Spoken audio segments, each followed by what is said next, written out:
नमस्कार, news India देख रहे हैं आप। मैं हूं कुंदन जमैर। इस वक्त की बड़ी खबर से बुलेटिन की शुरुआत करते हैं। चंडीगढ़ नगर निगम के चुनाव में आम आदमी पार्टी ने बाजी मारी है। चंडीगढ़ नगर निगम चुनाव के नतीजे घोषित किए गए हैं। 14 सीटें आम आदमी पार्टी ने जीती और सिंगल लार्जेस्ट पार्टी बनी है। आम आदमी पार्टी की बड़ी जीत। चंडीगढ़ नगर निगम में बड़ी जीत आम आदमी पार्टी को मिली है। बीजेपी को 12 सीटें मिली है, आम आदमी पार्टी को 14 सीटें मिली हैं। कांग्रेस तीसरे नंबर पर रही है। कांग्रेस ने 8 सीटें जीती हैं। शिरोमणि अकाली दल को सफलता नहीं मिली है।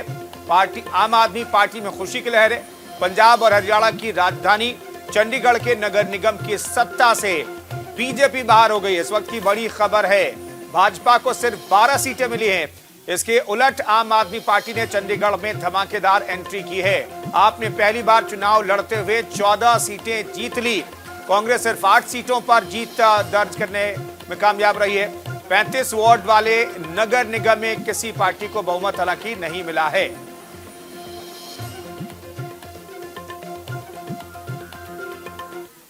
देखिए, ये जीत चंडीगढ़ के लोगों की जीत है। ये लोग ईमानदारी की जीत है। ये जीत एक काम करने वाले चेहरे की जीत है। जो अरविंद केजरीवाल जो कह के गए थे कि हमें राजनीति नहीं आती, हम सिर्फ काम कर सकते हैं, तो ये काम लोगों को, उनकी बात उनको अच्छी लगी। और एक मौका केजरीवाल ने, जो हमारा नारा था वो कामयाब हुआ कि एक मौका हमें देना चाहिए। 25 साल तक आपने बीजेपी और कांग्रेस को दिए और 5 साल सिर्फ हमें दे दो, फिर आप देखिए बदलाव आएगा। नतीजे चंडीगढ़ म्युनिसिपल इलेक्शंस के आए हैं, ये साफ तौर पे केजरीवाल मॉडल ऑफ गवर्नेंस की जीत है। ये साफ तौर पे अरविंद केजरीवाल जी की एक साफ राजनीति, ईमानदार छवि और दिल्ली में जो tried and tested governance model दिया है उसकी जीत है। चंडीगढ़ के लोग इन रिवायती पार्टियों से परेशान होकर बीजेपी कांग्रेस की भ्रष्ट सरकारों से, भ्रष्ट नीतियों से परेशान होकर एक ईमानदार और साफ पार्टी को मौका देना चाहते थे। इसीलिए चंडीगढ़ के लोगों के जहन में जो आवाज थी वो आज उभर कर आई है और वो है एक मौका अरविंद केजरीवाल को, एक मौका केजरीवाल नो। जसवीर सिंह हमारे सहयोगी इस खबर पर बातचीत करने के लिए जुड़ रहे हैं। जसवीर, आम आदमी पार्टी ने पहली बार नगर निगम का चुनाव लड़ा और जिस मॉडल को केजरीवाल दिल्ली के मुख्यमंत्री दिल्ली में लागू कर रहे थे, उसके ख्वाब, उसके सपने चंडीगढ़ के लोगों को भी उन्होंने दिखाए और उसमें आम आदमी पार्टी को क्या कामयाबी मिल गई है? जी कमल, बिल्कुल 14 सीटें लेके आम आदमी पार्टी ने चंडीगढ़ की कारपोरेशन में कब्जा जमा लिया है, जबकि बीजेपी को अभी 12 ही सीट मिली है, क्योंकि बीजेपी पिछली बार जहाँ के जो मेयर थे वो भी अपनी सीट गवा चुके हैं। कहीं ना कहीं आम आदमी पार्टी का यहाँ दबदबा बनता नजर आ रहा है। कांग्रेस बिल्कुल अपना वजूद खो चुकी है, क्योंकि कांग्रेस को सिर्फ 8 सीटें मिली हैं और 1 सीट मिली है अकाली दल को। जी, शुक्रिया जसवीर इस खबर पर जानकारी देने के लिए आपका। और सीधे आपको लिए चलते हैं सीतापुर, जहां पर मुख्यमंत्री योगी आदित्यनाथ क्या कह रहे हैं, सुनते हैं। के साथ इस यात्रा का समर्थन किया है, मैं इसके लिए आप सबका अभिनंदन करता हूं। आप सबको हृदय से धन्यवाद देता हूं। भाइयों बहनों, मुझे अभी यहां पर जब मैं आया था तो कामेश्वर नाथ धाम में यहां के हमारे विधायक श्री सुनील वर्मा जी बता रहे थे कि उन्होंने मुख्यमंत्री पर्यटन संवर्धन योजना के साथ साथ अपनी विधायक निधि का भी उपयोग यहां के विकास के लिए किया है और कितना अच्छा दर्शनीय हो गया है धाम। ऐसे ही रामकृष्ण भार्गव जी बता रहे थे कि नेमिष तीर्थ के विकास के लिए जो कार्य हुआ है, नेमिष तीर्थ हजारों वर्षों की विरासत हम सबके साथ, जहां पर हजारों की संख्या में ऋषि मुनि एकत्र होकर के भागवत महापुराण का श्रवण करते हैं, वह धाम हमारे जनपद सीतापुर में, और वहां पर सुंदरीकरण करने का सौभाग्य आपके द्वारा चुने गए जनप्रतिनिधियों को, माननीय सांसद, माननीय विधायकों को प्राप्त हो रहा है। यह उनके लिए सौभाग्य का अवसर है और स्वाभाविक रूप से अर्जित होने वाले पुण्य को आप भी उसके साथ जुड़ रहे हैं और यही फर्क है। यही पैसा जो आज कामेश्वर नाथ धाम और नैमिष तीर्थ के विकास के लिए खर्च हो रहा है, 5 वर्ष पहले भाइयों बहनों यही पैसा कब्रिस्तान की बाउंड्री के नाम पे चला जाता था और आपके तीर्थ देखते रह जाते थे। मैंने तो विकास को बहुत नजदीक से देखा है प्रदेश के अंदर। अभी यहां पर कह रहे थे केंद्रीय शहरी मंत्री श्री कौशल किशोर जी एक बात कह रहे थे कि पिछली सरकार के समय में 5 वर्ष में 18,000 लोगों को केवल मात्र आवास सैंक्शन हुए थे पूरे प्रदेश में। और कौशल किशोर जी अकेले सीतापुर जनपद में आवास योजना में हम लोगों ने पिछले 4.5 वर्ष के दौरान 2 लाख से अधिक परिवारों को एक आवास उपलब्ध करवाया है। 7 लाख से अधिक परिवारों को एक शौचालय उपलब्ध करवाया है। यह है डबल इंजन की सरकार का लाभ। ये जो आवास पहले गरीब को ढूंढने से नहीं मिलते थे, ये पैसा कहां चला जाता था? शौचालय का पैसा पहले कहां चला जाता था? बिजली का पैसा कहां चला जाता था? भाइयों बहनों, मैंने तो आज तक देखा था और मैंने सुना था और पुराणों में भी, धार्मिक ग्रंथों में भी यही बात मैं मानता था, सुनता था, देखता था कि देवी लक्ष्मी दीपावली के दिन दीपोत्सव के साथ आती है, लेकिन इन पापियों ने तो दीवालों में बंद करके रखा है। देखा आपने समाजवादी पार्टी के नेताओं के घरों में दीवालों से भी देवी लक्ष्मी अब निकलने लग गई है। नोटों की गड्डियां अनगिनत गिने नहीं जा रहे हैं, 3 दिन से गिने जा रहे हैं और गिनते गिनते जब सभी अधिकारी थक गए हैं तो समाजवादी पार्टी के बबुआ अपने जेब में बोतल लेकर के फिर रहे हैं। अब उनको अपना असली चेहरा जनता के सामने जब नहीं दिखाई दे रहा है तो स्वीडन में बनी हुई बोतल को अपनी जेब में रख करके एक नई नौटंकी करते हुए दिखाई दे रहे हैं। भाइयों बहनों, अब समझ में आया होगा कि बुआ और बबुआ नोटबंदी का विरोध क्यों करते थे। ये नोटबंदी का विरोध क्यों करते थे? क्योंकि प्रदेश को लूट करके इन लोगों ने अपने घरों की दीवारों में नोट को कैद करके रखे हुए थे। एक बड़ी खबर चंडीगढ़ नगर निगम चुनाव से जुड़ी हुई है। दरअसल चंडीगढ़ में मिली जीत पर सीएम अरविंद केजरीवाल ने भी ट्वीट किया है। लिखा, चंडीगढ़ नगर निगम में आम आदमी पार्टी की ये जीत पंजाब में आने वाले बदलाव का संकेत है। चंडीगढ़ के लोगों ने आज भ्रष्ट राजनीति को नकारते हुए आम आदमी पार्टी के ईमानदार राजनीति को चुना है। आपके सभी विजयी उम्मीदवारों एवं सभी कार्यकर्ताओं को बहुत बहुत बधाई। इस बार पंजाब बदलाव के लिए तैयार है।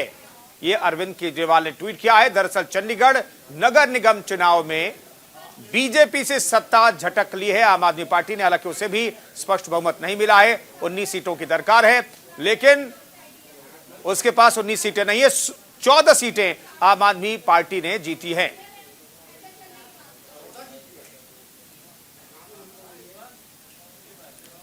एक और बड़ी खबर आपको बताते हैं। हरियाणा कैबिनेट का कल होगा विस्तार। इस वक्त की बड़ी खबर आपको बता रहे हैं, कल शाम 4 बजे कैबिनेट का विस्तार होगा। राजभवन में मंत्रिमंडल विस्तार होगा। इस वक्त की बड़ी खबर हम आपको बता रहे हैं, कल शाम 4 बजे कैबिनेट का विस्तार होगा। राजभवन में कैबिनेट का विस्तार होगा, फिलहाल ये जानकारी मिल रही है। तो हरियाणा कैबिनेट का कल विस्तार होगा। कल शाम 4 बजे शपथ ग्रहण समारोह होगा। बताइए जरा कि राजभवन में यह कार्यक्रम आयोजित होगा। इस वक्त की बड़ी खबर, राजभवन में होगा कैबिनेट का विस्तार। हरियाणा कैबिनेट का विस्तार होने जा रहा है। कुलबीर दीवान हमारे सहयोगी इस खबर पर बातचीत करने के लिए फोन लाइन पर मौजूद हैं। कुलबीर, कितने मंत्री शपथ लेंगे? देखिए, फिलहाल 2 पद जो है मंत्री के वो खाली हैं हरियाणा मंत्रिमंडल में, क्योंकि 14 सदस्य कुल बन सकते हैं जो सीमा है। और अभी 2 मंत्री पद खाली हैं, जिनमें से ये जानकारी मिल रही है सूत्रों के अनुसार कि एक जजपा कोटे से, क्योंकि जजपा जो है वो सहायक पार्टी है सरकार में, सहयोगी पार्टी है भाजपा की। एक मंत्री जो है वो जजपा से और एक विधायक जो है वो भाजपा से मंत्री पद की शपथ ले सकते हैं। और इसके साथ ही सूत्र जो जानकारी दे रहे हैं वो ये भी दे रहे हैं कि जो मौजूदा मंत्री हैं उनमें भी फेरबदल हो सकती है और 1 या 2 मंत्री जो है उनकी छुट्टी हो सकती है, उनकी जगह नए चेहरे जो है उनको मौका दिया जा सकता है। इस तरह की जानकारी जो है फिलहाल सूत्रों से मिल रही है। लेकिन कल 4 बजे, क्योंकि पिछले काफी दिनों से लगातार अटकलें भी चल रही थी और एक्सरसाइज भी चल रही थी हरियाणा से लेकर दिल्ली तक कि हरियाणा में मंत्रिमंडल विस्तार होगा, फेरबदल भी हो सकता है, तो अब उस पर कहीं ना कहीं मोहर लगती हुई नजर आ रही है। ठीक है कुलबीर, शुक्रिया इस खबर पर जानकारी देने के लिए आपका। तो कल हरियाणा में मंत्रिमंडल का विस्तार होगा, जो खाली 2 पद हैं उसे भर दिए जाएंगे। फिलहाल आगे बढ़ते हैं। प्रधानमंत्री नरेंद्र मोदी ने हिमाचल प्रदेश को 11,000 करोड़ से ज्यादा की सौगात दी है। पीएम ने 7,000 करोड़ की रेणुका बांध परियोजना और 1,800 करोड़ की 210 मेगावाट से अधिक की लहुरी स्टेज 1 पनबिजली परियोजना की आधारशिला रखी। 2,000 करोड़ रुपए की शिमला जिले में पब्बर नदी पर बनी 111 मेगावाट की सावड़ा कुंडू पनबिजली परियोजना का लोकार्पण किया। पीएम मोदी ने 700 करोड़ रुपए से बनने वाली 66 मेगावाट की धौला सिद्धि पनबिजली परियोजना का भी शिलान्यास किया।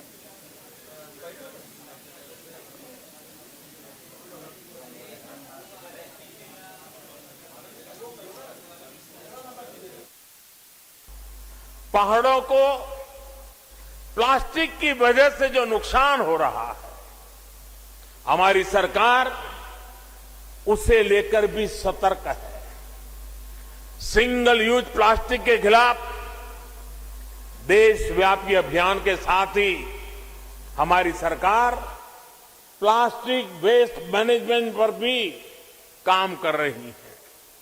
प्लास्टिक कचरे को रिसाइकिल करके आज उसका इस्तेमाल सड़क बनाने में हो रहा है। आज आपसे बात करते हुए मैं हिमाचल आने वाले देश के कोने कोने से लोग यहां आते हैं। हिमाचल आने वाले सभी पर्यटकों से भी आग्रह करना चाहता हूं, हिमाचल को स्वच्छ रखने में, प्लास्टिक और अन्य कचरे से मुक्त रखने में पर्यटकों का भी दायित्व बहुत बड़ा है।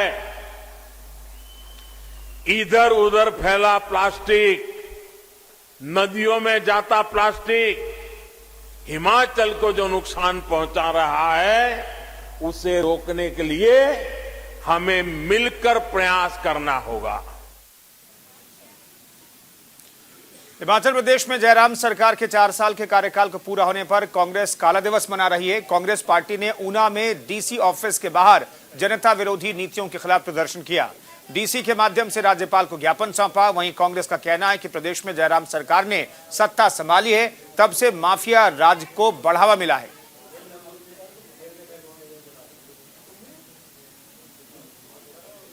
भारतीय जनता पार्टी की जयराम सरकार को बने हुए 4 साल हो गए हैं और इन 4 सालों का जो कार्यकाल है बिल्कुल ही नाकामियों से भरा हुआ है। कोई भी काम नहीं हुआ है और ये सरकार जहां आज जश्न मनाने जा रही है मंडी में, और इसके साथ ही आप देख रहे हो महंगाई चरम सीमा के ऊपर है, भ्रष्टाचार बिल्कुल चरम सीमा के ऊपर है, बेरोजगारी चरम सीमा के ऊपर है, अवैध खनन चरम सीमा के ऊपर है, हर एक तरह का माफिया इस वक्त सक्रिय है और यहाँ जो सरकार जो है सोई हुई है और ऐश प्रस्ती कर रही है। हरियाणा के करनाल में किसान समृद्धि शिविर का उद्घाटन हुआ है। इसका उद्घाटन मुख्यमंत्री मनोहर लाल ने किया है। 5.5 करोड़ रुपए की लागत से बने एकीकृत पैक हाउस फसल समूह केंद्र का भी उद्घाटन मुख्यमंत्री ने किया। इस दौरान सीएम ने फसल समूह केंद्र का भ्रमण कर कार्यप्रणाली भी देखने की कोशिश की। वहीं सीएम के साथ कृषि किसान कल्याण मंत्री जेपी दलाल भी मौजूद रहे।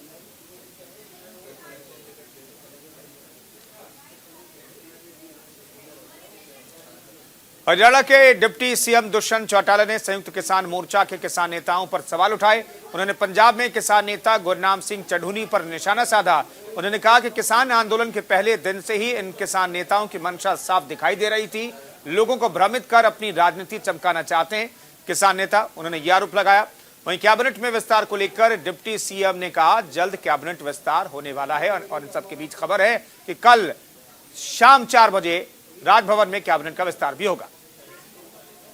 कर तो पहले दिन से साफ था कि जो लोग आगू होकर इस पूरे आंदोलन की रूपरेखा रखकर बैठे थे, उनकी मंशा डे 1 से साफ थी कि उनको राजनीति में उतरना उनका लक्ष्य है, ना कि संघर्ष करना।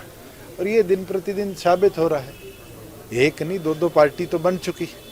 और मुझे तो लगता है ऐसे ऐसे आने वाले दिनों में जिन जिन प्रदेशों में चुनाव ड्यू है, वहाँ पर इसका असर देखने का काम करेंगे कि लोगों को कैसे मिसगाइड कर कर अपनी राजनीतिक चमकाने में कई लोग मैदान में उतरे हुए थे। महाराष्ट्र सरकार के शीतकालीन सत्र का आज चौथा दिन है। चौथे दिन स्पीकर के चुनाव के लिए राज्य सरकार ध्वनि मत का प्रयोग करते हुए राज्यपाल भगत सिंह कोश्यारी के पास भेजा था, लेकिन राज्यपाल ने अब तक इस पर हस्ताक्षर नहीं किए, जिसको लेकर अब कांग्रेस आक्रामक हो गई है। इसी मुद्दे पर हमारे संवाददाता शुभम पांडे ने महाराष्ट्र कांग्रेस के प्रदेश अध्यक्ष नाना पटोले से खास बातचीत की। महाराष्ट्र कांग्रेस के प्रदेश नाना पटोले इस वक्त हमारे साथ मौजूद है। नाना जी, इस तरीके से स्पीकर को लेकर अब जो है पेच फंसा हुआ है, महाराष्ट्र सरकार के जो मंत्री हैं वो राज्यपाल से मुलाकात करते हैं, लेटर देते हैं, क्या आपको लगता है कि जिस तरह से जो साइन नहीं किया है अभी तक राज्यपाल ने, किस तरह से देखते थे? देखो, माननीय राज्यपाल महोदय के आड़ में बीजेपी पूरा राजकारण कर रही है, यही स्पष्ट हो रहा है। ये विधिमंडल की प्रोसीजर है, प्रोसीजर में पूरा कोऑपरेट माननीय राज्यपाल ने करना चाहिए, लेकिन स्पीकर का चुनाव ना होए उसके लिए अगर कोशिश की जाती है तो ये गलत है। सर, क्या कानूनी सलाह जो है महाराष्ट्र सरकार लेने जा रही है? क्या एडवोकेट जनरल को अभी बुलाया गया था, गवर्नमेंट ने उनसे बात की, कुछ ना कुछ रास्ता बनेगा। तो क्या आज लगता है क्या चुनाव हो जाएगा कि कल की डेट? बिल्कुल हमारी कोशिश है कि आज ही चुनाव हो। सर, किसका नाम आगे चल रहा है कांग्रेस की तरफ? अभी जैसे ही प्रोसीजर शुरू हो जाएगी तो तुरंत स्पीकर का नाम आपको डिक्लेयर किया जाएगा। बिल्कुल, ये थे हमारे साथ नाना पटोले। जिस तरीके से साफ तौर पर उन्होंने कहा कि जिस तरह से राज्यपाल ने अब इस पूरे मामले में एंट्री कर दी है, उन्होंने अभी तक इस पर हस्ताक्षर नहीं किए हैं नाना पटोले, और कांग्रेस की तरफ से कहा जा रहा है कि इसमें बीजेपी दांव खेल रही है। कैमरा बबलू राउत के साथ शुभम पांडे, न्यूज इंडिया, मुंबई। वहीं बीजेपी प्रवक्ता राम कदम ने इस पर पलटवार किया है। उन्होंने कहा कि सरकार में बैठे मंत्री इस बात से डर रहे हैं कि वे स्पीकर का चुनाव हार जाएंगे। महाराष्ट्र के इन 3 दलों का अपने ही विधायकों पर विश्वास नहीं। अगर इनके पास बहुमत है, आंकड़े हैं, तो चुनाव लेने को इनको किसने रोका? ये रातों रात ध्वनि मत से अध्यक्ष का चुनाव पारित करना चाहते हैं। यदि ध्वनि मत नहीं करे तो इनके विधायक फूट जाएंगे, इनका अध्यक्ष हार जाएगा, इनकी सरकार गिर जाएगी। इस भय के कारण इन्होंने ध्वनि मत का फैसला किया। ये पहला दिन है। अब 10 दिन पहले सदस्य को बताया जाता है, नियम है, वो रातों रात उन्होंने बदल करके 1 दिन पर लाया। पूरी तरह से संविधान के तहत जो विधानसभा के नियम है, उन नियमों को तोड़ा गया। जब तुम स्वयं नियमों को तोड़ोगे और महामहिम राज्यपाल जी की ओर उंगली दिखाओगे, ये कैसी विडंबना है। तो इसलिए जिन्होंने नियम तोड़ा, संविधान को तोड़ा, कानून को तोड़ा, तो ऐसे फैसलों को राज्यपाल जी कैसे अनुमति दे सकते हैं? उसके बावजूद भी राज्यपाल को कटघरे पे खड़ा करना, ये 3 दलों की राजनीतिक मजबूरी है। महाराष्ट्र के समाजवादी पार्टी के प्रदेश अध्यक्ष अबू असीम आजमी से हमारे संवाददाता शुभम पांडे ने बातचीत की। अबू असीम आजमी ने कालीचरण के बयान पर महाराष्ट्र के समाजवादी पार्टी के प्रदेश अध्यक्ष अबू असीम आजमी ने बयान दिया। कुछ लोग कौमी एकता को खत्म करने के लिए बयानबाजी करते हैं, सुनिए उन्होंने क्या कहा। बाबा कालीचरण महाराज के द्वारा दिए गए बयान को लेकर हमारे साथ इस वक्त बातचीत करने के लिए सपा नेता व मुंबई के गोवंडी इलाके से विधायक अबू आजमी जी हैं। सर, जिस तरीके से कालीचरण महाराज ने जो बयान दिया है कि गोडसे ने जो किया था अच्छा सही किया, महात्मा गांधी एक समाज को उसमें जा रहे थे, किस तरह से उनके बयान को? मैं समझता हूँ ऐसे लोगों के नाम के आगे महाराज लगाना ही समझो बहुत ही अपमान है, हमारा अपमान है, देश का अपमान है। ऐसे लोगों को कोई अच्छे लफ्ज से पुकारा जाए। बाबा कालीचरण जी को यूएपीए जैसे कानून बंद करना चाहिए और इनको प्रेरणा मिलती है आरएसएस से, बीजेपी से। जो लोग कहीं कभी कहते हैं कि गांधी जी का कातिल गोडसे जो है एक क्रांतिकारी थे, इनकी मंदिर बनना चाहिए। और फिर वही लोग जाके गांधी जी के को फूलों का हार पहनाते हैं वहाँ पे जाकर के। ये क्या चीज़ है? ये दोगली नीति है। मैं समझता हूँ कि ये वसीम रिजवी जो त्यागी बन गया है, या जो नरसिम्हानंद सरस्वती है जिन्होंने अभी धर्म संसद किया था और उसमें ऐसी ऐसी बातें बोला इन्होंने कि मुसलमानों की हालत वो करना चाहिए जो म्यांमार में हुआ है, और ये उनको मारो, उनको काटो, इस तरह की बातें करने वालों के खिलाफ मैं समझता हूँ कि बहुत हद हो चुकी है, पानी सर से ऊंचा हो चुका है। और ऐसा है ना कि इससे लॉ एंड ऑर्डर खराब होता है, इससे देश की प्रॉपर्टी बर्बाद की जाती है। लेकिन ये पहली बार नहीं है कि जब महात्मा गांधी और नथुराम गोडसे पर विवाद मचा हो। इससे पहले भी कई सारे लोग ने, जैसे कई सेलिब्रिटी हों या कई लोग हैं इस तरह से बयानबाज, उनको किस तरह से देखते? नहीं, उन सब जितने लोग, मैं तो कह रहा हूँ ना कि मेरा देश धार्मिक है, चाहे कोई देवी देवताओं के बारे में बात करे, छत्रपति शिवाजी महाराज के बारे में अपमानित बात करे, गांधी जी हों या डॉक्टर भीमराव अम्बेडकर साहब हों या पैगम्बर इस्लाम हो, शरीयत हो, मजहब हो, किसी के खिलाफ भी कोई व्यक्ति अपमानित बात करे तो उसको यूएपीए से कम नहीं, उससे और अधिक मजबूत कानून में गिरफ्तार करना चाहिए। ये मेरी बहुत ताकत के साथ मांग है। क्या इसके लिए महाराष्ट्र की गृहमंत्री दिलीप वलसे पाटिल से मुलाकात करें, क्योंकि उनका लोकेशन पता चल चुका है? कर चुका हूँ, मैं उनसे बात कर चुका हूँ, कई बार कर चुका हूँ, उनको लेटर दे चुका हूँ। अभी 2 दिन पहले मेरे हाउस में मैंने इस बात को चिल्लाया है। अब ये बात जो है बर्दाश्त से बाहर हो रही है। ये सबको ये कानून जल्द से बनाना चाहिए। बिल्कुल, ये थे हमारे साथ अबू आसिम आजमी, जिनका साफ तौर पे कहना है कि इस फिलहाल में जो है कानून बनाना चाहिए ताकि किसी भी धर्म, किसी मजहब के बारे में कोई व्यक्ति बोल ना पाए। कैमरामैन बबलू राउत के साथ शुभम पांडे, न्यूज़ इंडिया, मुंबई। बॉलीवुड के मेगा स्टार सलमान खान अपना 56वां जन्मदिन मना रहे हैं। सलमान खान का जन्मदिन उनके चाहने वालों के लिए किसी त्योहार से कम नहीं होता। सांप के डसने के बाद भी सलमान खान ने अपने जन्मदिन के जश्न और एक्साइटमेंट को कम नहीं होने दिया। उन्होंने बीती रात अपना जन्मदिन धूमधाम से पनवेल वाले फार्म हाउस पर मनाया। इस मौके पर उनका परिवार और खास दोस्त मौजूद रहे।